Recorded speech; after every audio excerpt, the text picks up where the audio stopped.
Welcome back. You are still watching Morning Live. Ian Pringle's third book, titled Murder in the Zambezi, the story of the Air Rhodesia Viscounts shot down by Russian-made missiles, takes us back to Zambezi Valley in the late 1970s, where Air Rhodesia flights were gunned down by rebels, claiming more than 100 lives of its passengers.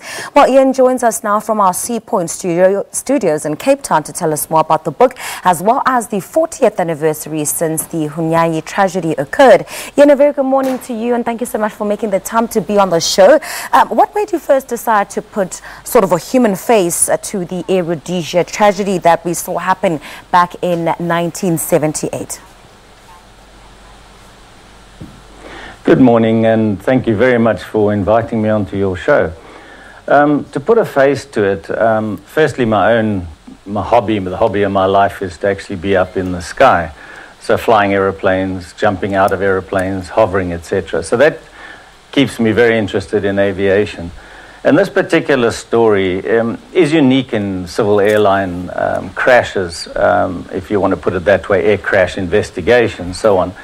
Because in the first one, 18 people survived the crash, only for 10 of them to be executed at the crash site shortly after the crash. That's what makes it tragically unique, but it is a people story, and I tell their story, the victims and their families.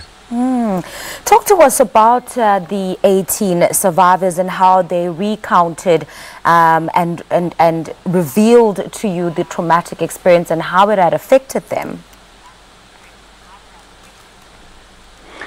Yeah, they after the crash, 18 were, many of them badly injured, and some of the very brave ones pulled others out of the wreckage and got them far enough away before the wreckage blew up.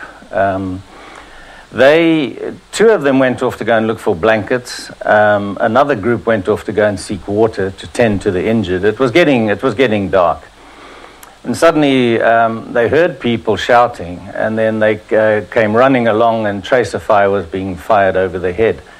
And it was obviously that a group of Zipra guerrillas had come into the area and herded them together and gunned down 10 of them, while the others were luckily hiding away, or the ones who went to get water ran away, and that saved their lives. But of course, 2 of the survivors, who are still alive today, living down in Cornwall in the United Kingdom, described and saw the whole thing close up, and they were very fortunate to survive by just simply lying flat in the fading light.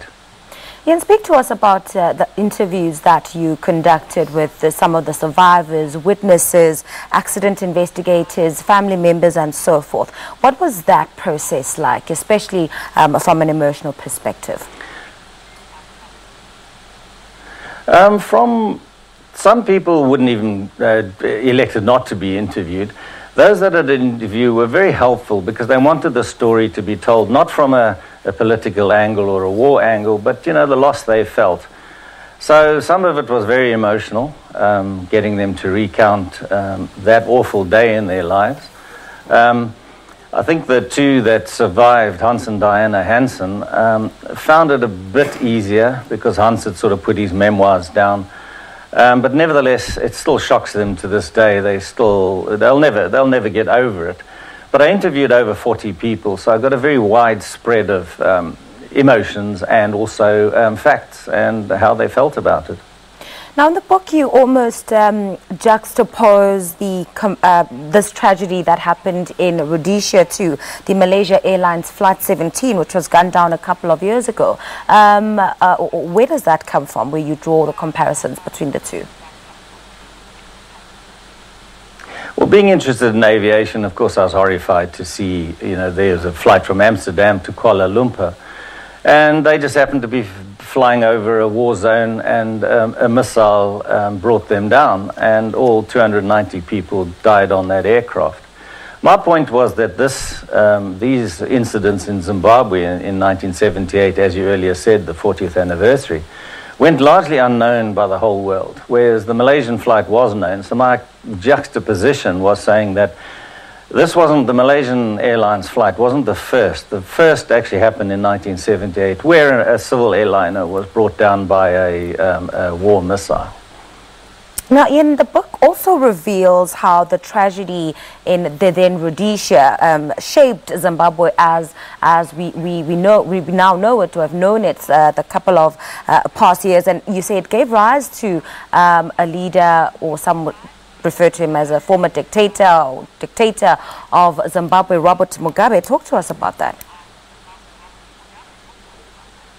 Basically, what happened is 2 weeks before the crash, the settlement was coming, but in what way or what fashion was unknown. And the Rhodesian Prime Minister at the time, Ian Smith, had just 2 weeks before this crash been flown to Lusaka to meet with Joshua Nkomo and Kenneth Kaunda and some official from Nigeria and so on. And the plan was, it's the British government's plan actually, was to get Nkomo to side with Smith and peacekeepers, and Nkomo would essentially become the interim president of the country. Of course, this first incident, this first tragedy in September 1978, put paid to that. So the point I really make is that things could have been quite different had this aircraft not been shot down, and another one shot down 5 months later. So that's where the pivot point is that I talk about. And what would have happened, none of us know, but that would have been a different outcome initially.